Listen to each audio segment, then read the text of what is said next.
Good morning పిల్లలు, మీరెంతగానో ఎదురు చూస్తున్న డిజిటల్ తరగతులకు స్వాగతం. మరి జాన్ డాల్టన్ సిద్ధాంతం ఆధారంగా ప్రతి పదార్థము విభజించడానికి వీలులేని అతి చిన్న కణాల చేత నిర్మితమవుతుందని, దానినే పరమాణువు అని తెలుసుకున్నాం కదా. మరి ఈ పరమాణువు విభజించడానికి వీలు లేదన్న అంశం నుండి 1897 సంవత్సరం నుంచి మొదలుకొని 1932 సంవత్సరం వరకు జే థామ్సన్, గోల్డ్స్టైన్, జేమ్స్ చాడ్విక్ ఈ శాస్త్రవేత్తల పరిశోధనల ఫలితంగా పరమాణువును విభజించడానికి వీలవుతుంది. అందులో అనేక ఉపకణాలు ఉంటాయి, కానీ ముఖ్యమైనవి ఎలక్ట్రాన్లు, ప్రోటాన్లు మరియు న్యూట్రాన్లు అని మనం నేర్చుకొని ఉన్నాం. అంటే జే థామ్సన్, గోల్డ్స్టైన్, జేమ్స్ చాడ్విక్ అను శాస్త్రవేత్తలు ఎలక్ట్రాన్, ప్రోటాన్ మరియు న్యూట్రాన్లను ఆవిష్కరించడం జరిగింది. మరి పిల్లలు, ఈ మూడు ఉపకణాలు పరమాణువులో ఎక్కడ ఉంటాయంటారు? ఒక్కసారి గుర్తు తెచ్చుకోండి.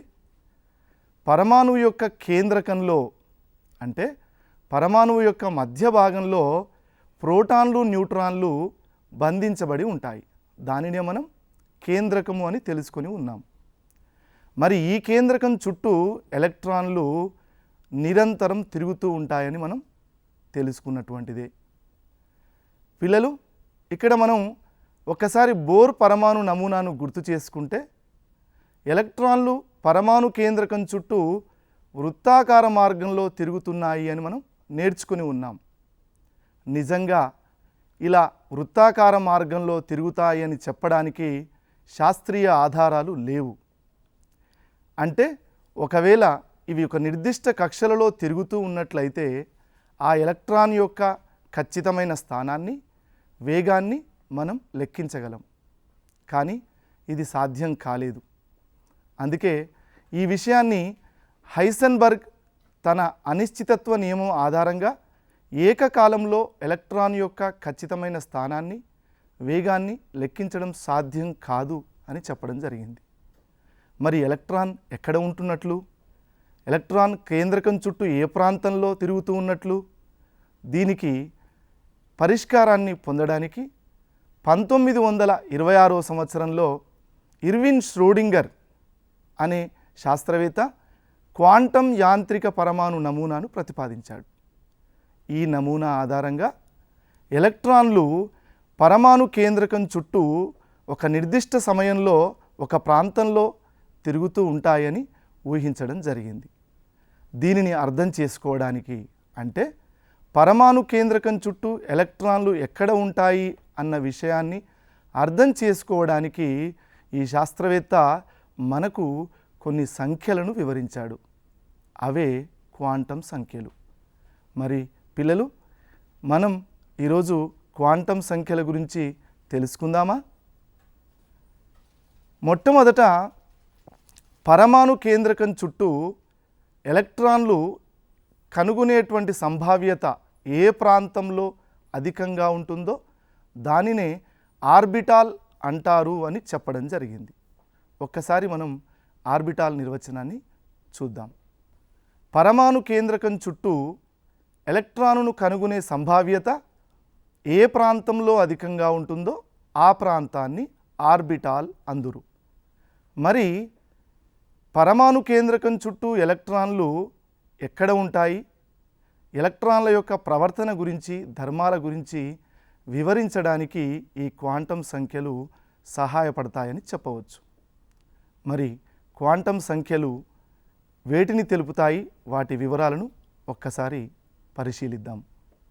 ఈ సంఖ్యలు తెలిపే అంశాలు: ఎలక్ట్రాన్లు ఎక్కడ ఉంటాయి, ఎలక్ట్రాన్ల ప్రవర్తన, ఎలక్ట్రాన్లు ఆక్రమించే ఆర్బిటాళ్ళు, ఆర్బిటాళ్ళ యొక్క ఆకృతులు, వాటి శక్తులు, అలాగే ఆర్బిటాల్ విన్యాసాలు మరియు ఎలక్ట్రాన్ భ్రమణం గురించి ఈ సంఖ్యలు మనకు వివరిస్తాయి. క్వాంటం సంఖ్యలు 4 రకాలు. 1 ప్రధాన క్వాంటం సంఖ్య, 2 కోణీయ ద్రవ్యవేగ క్వాంటం సంఖ్య, దీనినే అజిముతాల్ క్వాంటం సంఖ్య అని అంటారు. ఆర్బిటాల్ కోణీయ ద్రవ్యవేగ క్వాంటం సంఖ్య అని కూడా పిలుస్తారు. మరి మూడవది అయస్కాంత క్వాంటం సంఖ్య. 4 స్పిన్ క్వాంటం సంఖ్య. పిల్లలు, మనం ఇప్పుడు మొదటి ప్రధాన క్వాంటం సంఖ్య గురించి తెలుసుకుందాం. ప్రధాన క్వాంటం సంఖ్య. ఈ సంఖ్యను నీల్స్ బోర్ అనే శాస్త్రవేత్త కనుగొన్నాడు. ఈ శాస్త్రవేత్త మనకు సుపరిచితమే. దీనిని ఎన్ అనే అక్షరం చేత సూచిస్తారు. మరి ఈ సంఖ్య కక్ష అంటే కర్పరముని కూడా పిలుస్తూ ఉంటాం. కక్ష లేదా కర్పరం యొక్క సైజును మరియు శక్తిని తెలిపే సంఖ్య. అలాగే ఎన్ విలువలు సాధారణంగా 1, 2, 3, 4 అండ్ సో ఆన్ లేదా KLMNల చేత సూచిస్తూ ఉంటాం. ఇందులో అతి తక్కువ శక్తి గల కర్పరము K అని మనం అర్థం చేసుకోవచ్చు. మరి ఏ కక్షలోనైనా లేదా ఏ కర్పరంలోనైనా ఉండే ఉపస్థాయిల సంఖ్య Nకు సమానము. ఇక్కడ మనం ఒక విషయాన్ని అర్థం చేసుకోవాలి పిల్లలు. కర్పరము సంఖ్య = ఉపస్థాయిల సంఖ్య. మరి ఆ తరువాత ఈ సంఖ్య కక్షలో ఉండే ఆర్బిటాల సంఖ్యను కూడా తెలుపుతుంది. n² అనే సూత్రం ద్వారా మనం తెలుసుకోవచ్చు. అలాగే కక్షలో ఉండే ఎలక్ట్రాన్ల సంఖ్యను కూడా తెలుపుతుంది. దాని విలువ 2n²కు సమానం. n విలువ పెరిగే కొలది ఎలక్ట్రాన్లకు కేంద్రకానికి మధ్య దూరం పెరుగుతుంది. కావున ఆర్బిటాల్ పరిమాణం కూడా పెరుగుతుంది.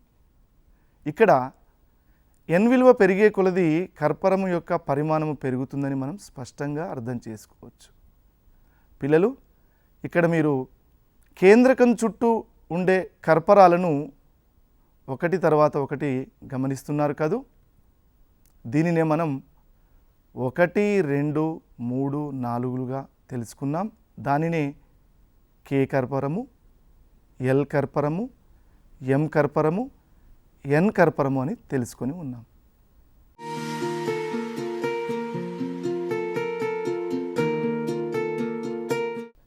ఇప్పుడు మనం కోణీయ ద్రవ్యవేగ క్వాంటం సంఖ్య గురించి తెలుసుకుందాం. కోణీయ ద్రవ్యవేగ క్వాంటం సంఖ్య, ఈ సంఖ్యను ఆర్నాల్డ్ సోమర్ఫెల్డ్ అనే శాస్త్రవేత్త కనుగొన్నాడు. దీనిని ఎల్ అనే అక్షరం చేత సూచిస్తారు. ఈ సంఖ్య ఆర్బిటాల్ ఆకృతిని తెలుపుతుంది. ఇంతకుముందే ఆర్బిటాల్ అంటే ఏమిటో తెలుసుకుని ఉన్నాం కదా. దాని యొక్క ఆకృతిని తెలిపే సంఖ్యే ఈ కోణీయ ద్రవ్యవేగ క్వాంటం సంఖ్య. మరి ఇంతకు ముందు నేర్చుకున్న ప్రధాన క్వాంటం సంఖ్య, ఈ క్వాంటం సంఖ్య విలువ n+L విలువ ఆర్బిటాల్ యొక్క శక్తిని కూడా తెలుపుతుంది. L విలువలు సాధారణంగా 0 నుండి n-1 వరకు ఉంటాయి. ఉపస్థాయిలో ఉండే ఎలక్ట్రాన్ల సంఖ్య 2 × 2l+1కు సమానము. ఇందులో L విలువను ప్రతిక్షేపించగా మనకు SPDFలలోని ఎలక్ట్రాన్ల సంఖ్య లభిస్తుంది. అందులో భాగంగా Sలో 2, Pలో 6, Dలో 10, Fలో 14 ఎలక్ట్రాన్లు ఉంటాయని మనకు అర్థమవుతుంది. మరి L=0 అయితే S ఆర్బిటాల్ అది గోళీయ ఆకృతిలో ఉంటుంది. L=1 అయితే P ఆర్బిటాల్ ముద్గారాకారంలో ఉంటుంది. దానినే మనం డంబెల్ ఆకృతి అని కూడా పిలుస్తాం. L=2 అయినప్పుడు అది ద్విముద్గారాకారంలో ఉంటుంది. దానినే డబుల్ డంబెల్ అని అంటాం. మరి L=3 అయితే చతుర్ముద్గారాకార, దీనినే 4-ఫోల్డ్ డంబెల్ లేదా సంక్లిష్ట ఆకృతి అని కూడా అంటూ ఉంటాం. ఈ విధంగా L విలువలు 0 నుండి 3 వరకు వచ్చేటువంటి ఆర్బిటాల ఆకృతులను మనం గమనించవచ్చు.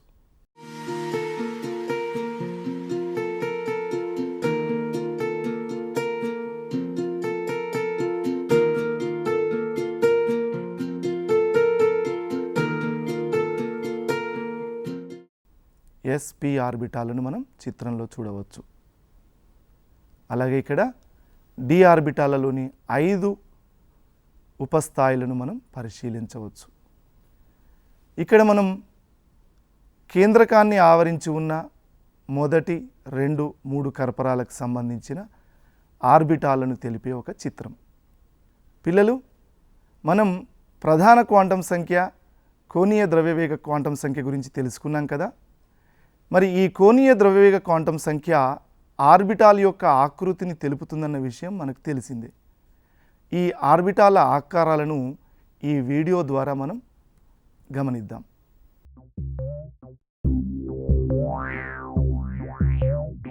Orbitals.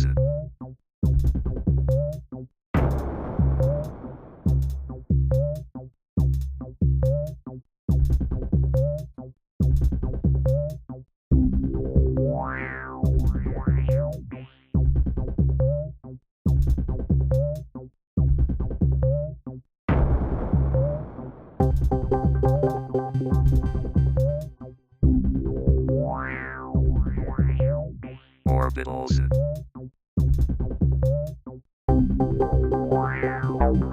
Orbitals.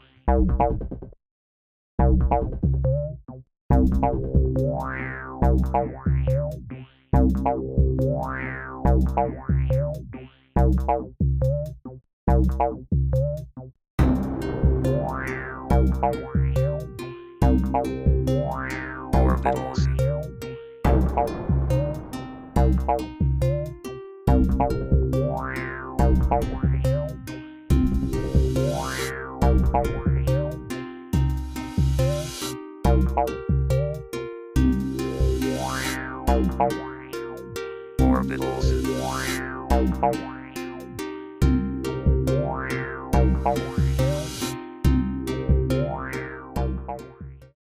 పిల్లలు, ఎస్, పి, డి మరియు ఎఫ్ ఆర్బిటాళ్ళు ఏ ఆకారాలలో ఉంటాయో తెలుసుకున్న వాటిని ఈ వీడియో ద్వారా చూసాం కదా.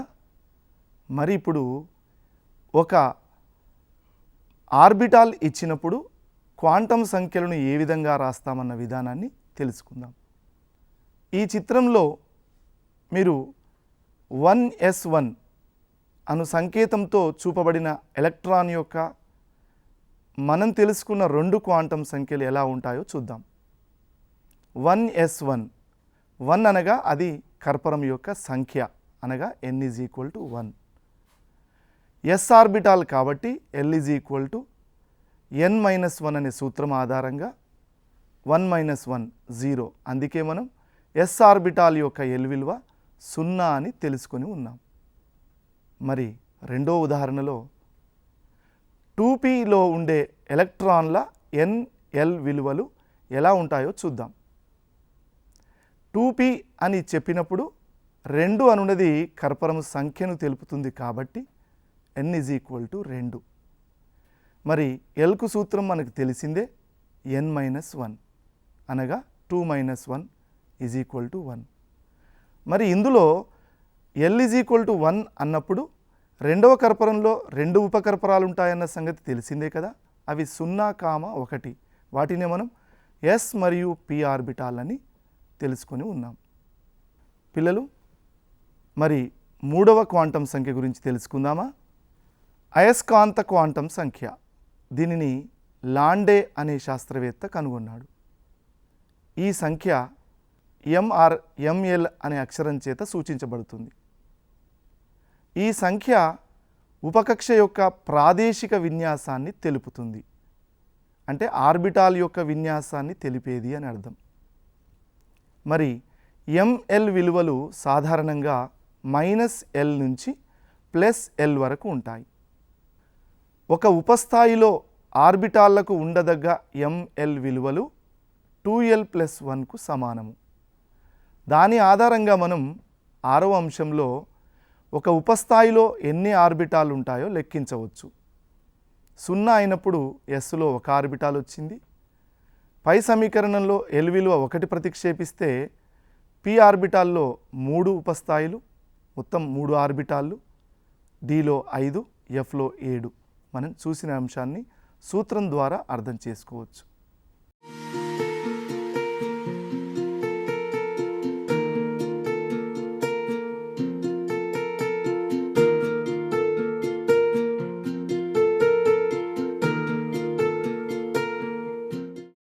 ఎస్ అనే ఉపకర్పరంలో ఎల్ విలువ 0 కాగా ఆర్బిటాల్ల సంఖ్య 1, గరిష్ట ఎలక్ట్రాన్ల సంఖ్య 2. పి ఉపకర్పరంలో ఎల్ విలువ 1 కాగా ఆర్బిటాల్ల సంఖ్య 3, గరిష్ట ఎలక్ట్రాన్ల సంఖ్య 6. డి అనే ఉపకర్పరానికి ఎల్ విలువ 2 అవుతుంది, ఆర్బిటాల్ల సంఖ్య 5 ఉంటాయి, గరిష్ట ఎలక్ట్రాన్ సంఖ్య 10. ఎఫ్ ఉపకర్పరం యొక్క ఎల్ విలువ 3 కాగా ఆర్బిటాల్ల సంఖ్య 7, గరిష్ట ఎలక్ట్రాన్ సంఖ్య 14. పిల్లలు, ఈ చిత్రాన్ని ఆధారంగా చేసుకొని ఆర్బిటాల్ల సంఖ్య ఎంత ఉంటుందో దానికి రెండింతలు ఎలక్ట్రాన్ల సంఖ్య ఉంటుందని మీరు అర్థం చేసుకున్నారు కదూ.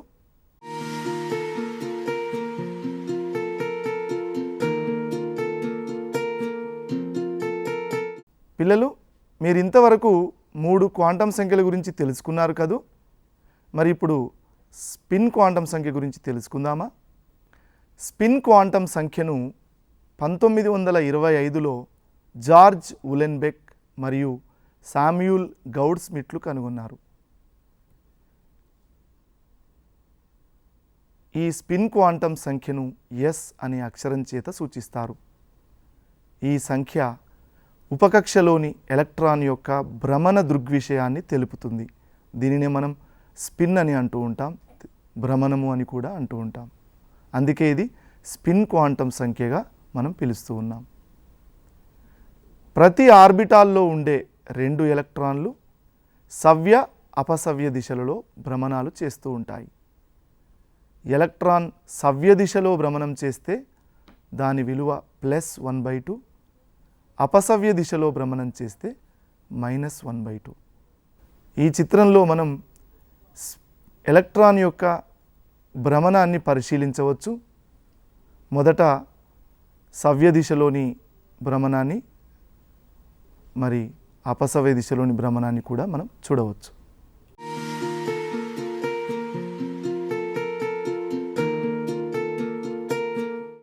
పిల్లలు, మరి మనం ఇంతవరకు ఎలక్ట్రాన్ యొక్క ఖచ్చితమైన స్థానాన్ని తెలిపేటువంటి 4 క్వాంటం సంఖ్యల గురించి తెలుసుకున్నాం కదా. మరి ఇప్పుడు ఆ 4 క్వాంటం సంఖ్యలను రాసే విధానం గురించి తెలుసుకుందాం. మొదటగా 3s2 అను సంకేతంతో చూపబడిన ఎలక్ట్రాన్, ఇక్కడ 3s2 అనగా 3sలోని 2వ ఎలక్ట్రాన్ అని అర్థం. యొక్క క్వాంటం సంఖ్యలు ఎలా ఉంటాయి? n విలువ 3, l విలువ 0. ఎందుకనగా మనకిచ్చిన ఉదాహరణలో s ఆర్బిటాల్లోని ఎలక్ట్రాన్. మరి l 0కు సమానమైన m విలువ 0 అని తెలిసిందే. ఇది 2వ ఎలక్ట్రాన్ కాబట్టి s విలువ -1/2. అలాగే రెండవ ఉదాహరణ చూద్దాం. 4p4లో ఉండే ఎలక్ట్రాన్ యొక్క n, l, m మరియు s విలువలు ఎలా ఉంటాయి? n విలువ 4, p ఆర్బిటాల్ కావున l విలువ 1, l 1 అయినప్పుడు m, l 3 అవకాశాలు ఉన్నాయి. మరి 4వ ఎలక్ట్రాన్ కాబట్టి దాని యొక్క s విలువ -1/2 అవుతుంది. ఈ విధంగా మనం ఒక ఆర్బిటాల్లోని ఎలక్ట్రాన్ ఇచ్చినప్పుడు 4 క్వాంటం సంఖ్యలను రాయడానికి వీలవుతుంది. పిల్లలు, ఇప్పుడు మీరు చూస్తున్నటువంటి ఈ ఉదాహరణలు క్వాంటం సంఖ్యలు ఇచ్చినప్పుడు ఆర్బిటాల్ను తెలిపే విధానం. n = 2, l = 0, m 0, s -1/2 కలిగిన ఎలక్ట్రాన్ ఏ ఆర్బిటాల్లకు చెందినది? మనకు n విలువ 2 అనగానే అది 2వ కర్పరం 2, l విలువ 0 కాబట్టి అది s ఆర్బిటాల్ 2s. మరి sలో 2 ఎలక్ట్రాన్లు ఉంటాయని మీకు తెలిసిందే. s విలువ -1/2 అంటే అది 2వ ఎలక్ట్రాన్ అని ఈజీగా మనం రాయవచ్చు. అందువలన దీనికి సరైన సమాధానం 2s2కి చెందినది. 2s2. ఉదాహరణ 4. మరి ఇక్కడ NLMS విలువలు ఇవ్వబడినవి. ఈ విలువలకు సంబంధించిన ఎలక్ట్రాన్ ఏ ఆర్బిటాలకు చెంది ఉండవచ్చు? N4 కాబట్టి 4 అని రాసాం. L2 అన్నాం అంటే అది d ఆర్బిటాల్. మరి ఇక్కడ S+1/2 అన్నాం, M-1 అన్నాం. ఆ రెండు విలువల ఆధారంగా మనం ఈ ఆర్బిటాల్ను 4d2 అని చెప్పవచ్చు. అనగా NLMS విలువలు కలిగిన ఈ ఎలక్ట్రాన్ 4d2 ఆర్బిటాల్కు చెందినదని మనం అర్థం చేసుకోవచ్చు. 4 క్వాంటం సంఖ్యలు అలాగే వాటిని రాసే విధానాన్ని అర్థం చేసుకున్నారు కదూ. మరి ఈ క్వాంటం సంఖ్యలపై కొన్ని ప్రశ్నలు ఇవ్వడం జరిగింది. వాటిని మీరు సొంతంగా ఆలోచించి సమాధానాలు రాయండి. అవసరమైనచో మీ ఉపాధ్యాయుని సహాయం కూడా తీసుకోండి. మరి ఆ ప్రశ్నలు ఏమిటో చూద్దామా?